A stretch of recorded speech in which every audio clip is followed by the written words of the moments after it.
శ్రీమాత్రే నమ. జయ గురు దత్తాత్రేయ నమ. ఈ వీడియోలో మనం కన్యా రాశి వారికి జూలై నెల మాస ఫలితాలు తెలుసుకుందాం. మరి కన్యా రాశి వారికి ఇంచుమించుగా ఈ నెలంతా కూడా బుధుడు 11వ స్థానంలో సంచరించడం జరుగుతుంది. అటు రాశ్యాధిపతిగా సంచరించడం వల్ల స్వయం కృషితో తన యొక్క తెలివితేటలతో ధన సంపాదన పెరుగుతుంది. ఎక్కువగా బుధుడు విద్యా సంబంధించిన విషయాల వారికి, వ్యాపార రంగంలో ఉన్న వాళ్ళకి బాగా ఉపయోగించడం జరుగుతూ ఉంటుంది. అయితే ధనంలో రొటేషను ఎక్కువగా పెరుగుతూ ఉంటుంది. అయితే ఒక మోసం వల్ల, ఏదైనా ఒక నష్టపోవడం వల్ల, అనుకున్న సమయానికి ఇతరుల ధనం మనకి ఇవ్వకపోవడం వల్ల కొన్ని ఇబ్బందులు పడడం జరుగుతూ ఉంటుంది. అందుకని కంపల్సరీగా మీరు ఈ నెలంతా కూడా ఆర్థిక సంబంధించిన విషయాల్లో ఏదైనా వ్యవహారం చేసినప్పుడు క్యాష్ అండ్ క్యారీ లాగా చేయాలి తప్ప, తర్వాత ధనం ఇస్తానన్న విషయంలో ఏదైనా వ్యాపార లావాదేవీలు చేసినా, ఒక పని చేపట్టి మీరు పూర్తి చేసిన సమయానికి ధనం రాక ఇబ్బంది పడవలసి ఉంటుంది. అంటే పని మాత్రం సజావుగా సాగుతుంది, ఇబ్బంది అయితే లేదు. దశమాధిపతిగా లాభస్థానంలో ఉండడం వల్ల ఉద్యోగరీత్యా ఎక్కువగా తిరగవలసి ఉంటుంది. అలాగే మీ యొక్క కొత్త ప్రయత్నాలు కూడా ఫలిస్తాయి. కొత్త వారితో పరిచయం ఏర్పడుతుంది. ముఖ్యంగా కొత్త ఫ్రెండ్ సర్కిల్ ఏర్పడడం వల్ల వాళ్ళతో, అంటే సాధారణంగా మీరు ఏ విధంగా చాలా ఈజీగా ఎంటర్టైన్మెంట్గా సరదాగా ఉంటారో అటువంటి వ్యక్తులే మీకు పరిచయం అవడం వల్ల మీకు వారితో సమానంగా ఇద్దరి యొక్క స్వభావాలు కలడం వల్ల చాలా వరకు ఆనందంగానే ఉంటుంది, హ్యాపీగానే ఉంటుంది. మరి కొంతమందికి ఈ సమయంలో వివాహ ప్రయత్నాలు కూడా ఫలిస్తాయి. కొత్త స్నేహితులు ఏర్పడతారు, కొత్త అవకాశాలు రావడం జరుగుతుంది.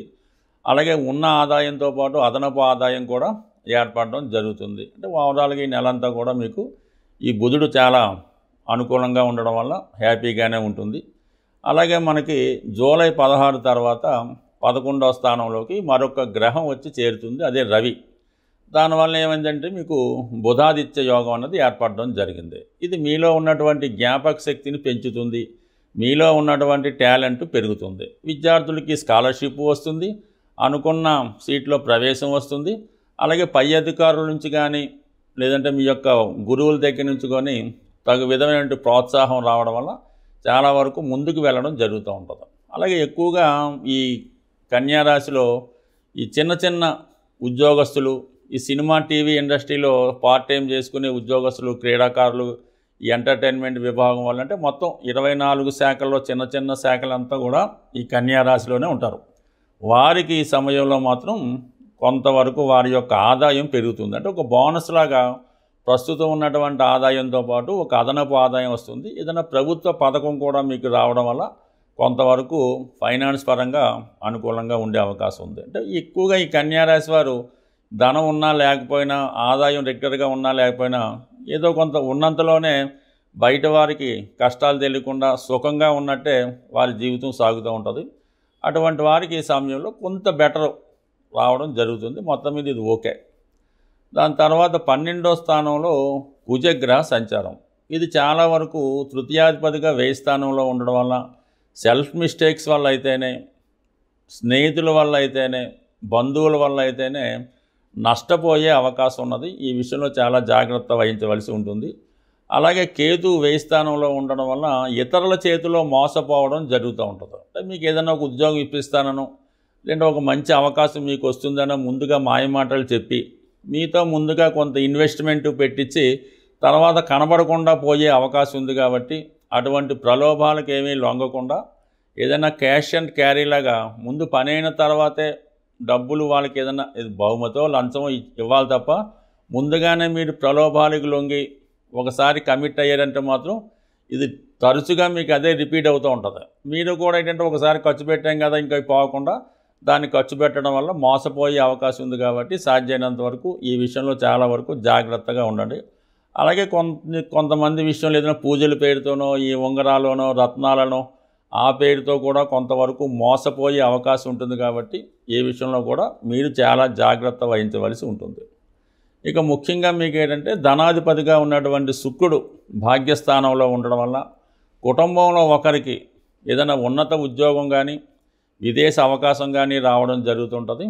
కుటుంబ ఆదాయం పెరగడం వల్ల వ్యక్తిగతంగా మీకు కూడా కొంతవరకు ఫైనాన్స్ బర్డెన్ తగ్గడం వల్ల చాలా వరకు మీరు కూడా ఆర్థిక పరంగా పుంజుకునే అవకాశం ఉంది. అలాగే ఏదన్నా పుణ్యక్షేత్రాలు దర్శించామని మీ ఆలోచన కానీ, దూర ప్రాంతంలో ఉన్నటువంటి మీ బంధువుల్ని కలుసుకోవాలని మీ కోరిక కానీ తప్పకుండా నెరవేరే అవకాశం ఉంది. అంటే మొత్తం మీద ఈ రాశి వారికి అటు ధనాధిపతి భాగ్యస్థానంలో ఉండడం వల్ల సమయానికి అదృష్టం కలిసి వస్తుంది.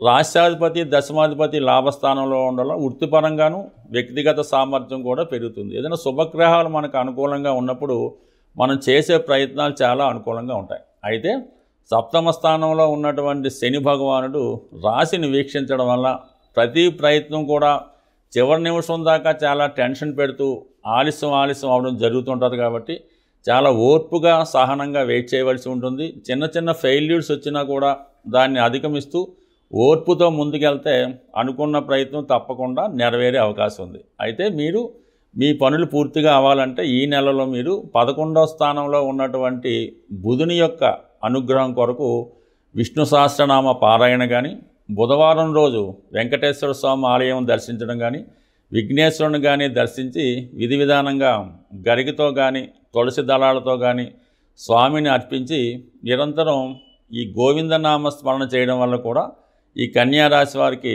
అనుకున్న ఫలితాలు తొందరగా జరిగే అవకాశం ఉంటుంది.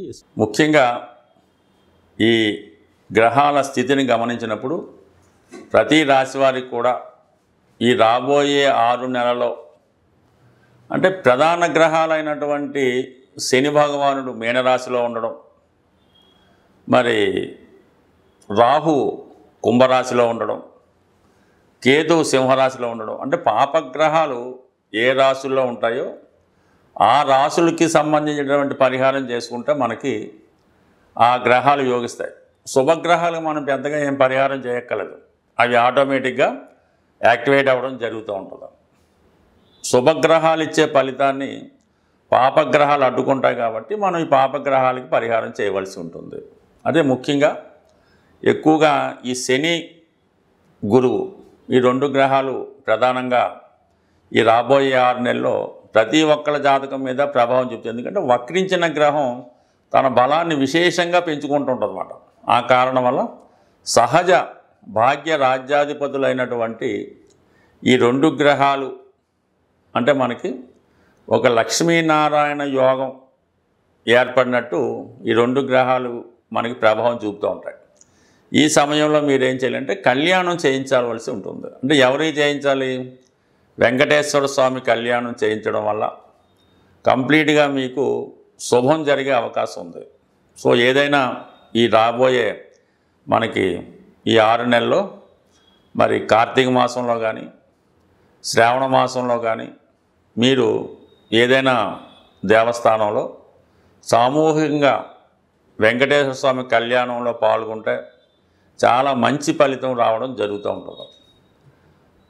అన్ని గ్రహాలకి ఆది దైవంగా ఉన్నటువంటి పరమేశ్వరుడు శివుడు. వీలున్న వాళ్ళు ఏదైనా ఒక పంచారామాలు కానీ ఇటువంటి శివుని యొక్క ముఖ్యమైన క్షేత్రాలు ఒక్కసారి దర్శించడం మంచిది. అంటే ఏ ప్రాంతంలో ఉన్నవాళ్ళు ఆ ప్రాంతంలో ఉన్నటువంటి దేవాలయంలో చేయడం వల్లే ఎక్కువ ఫలితం రావడం జరుగుతూ ఉంటుంది. సుమారుగా మనకి ఈస్ట్ గోదావరిలో ఈ ద్రాక్షారం చుట్టుపక్కల ప్రతి నక్షత్రానికి సంబంధించినటువంటి ఒక దేవాలయం ఉన్నది. ప్రతి నక్షత్రానికి ఒక దేవాలయం ఆ చుట్టుపక్కల ఊళ్ళో ఉండడం జరుగుతుంటుంది. ఆ విషయాన్ని మనకి ద్రాక్షారామం దేవాలయంలో డిస్ప్లే చేయడం కూడా జరుగుతూ ఉంటుంది. ఏ నక్షత్రం వారు ఆ నక్షత్ర దేవాలయాన్ని సందర్శించడం వల్ల వారి యొక్క దోషం కూడా పరిహారం అవుతుంటుంది. అవకాశం ఉన్నవాళ్ళు ఒక్కసారి మీరు ప్రయత్నం చేయండి. లేదు జన్మాంతరంగా మనకు బాగుండాలి, మన వంశం బాగుండాలంటే ఆ 27 నక్షత్రాలకి సంబంధించినటువంటి 27 దేవాలయాలు కూడా ఒకసారి మీరు ఒక నెలలోనో సంవత్సరంలోనో దర్శించడం వల్ల చాలా మంచి ఫలితం రావడం జరుగుతూ ఉంటుంది. సో ఇది మనం కష్టపడి సాధించబడిన ఫలితాలు.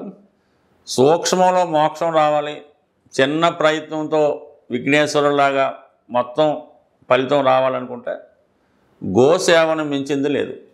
మరి ఏదైనా గోసేవ అంటే ఆవుకి 2 అరటిపళ్ళు ఒక బెల్లం ముక్క పెట్టడం అయితే కాదు.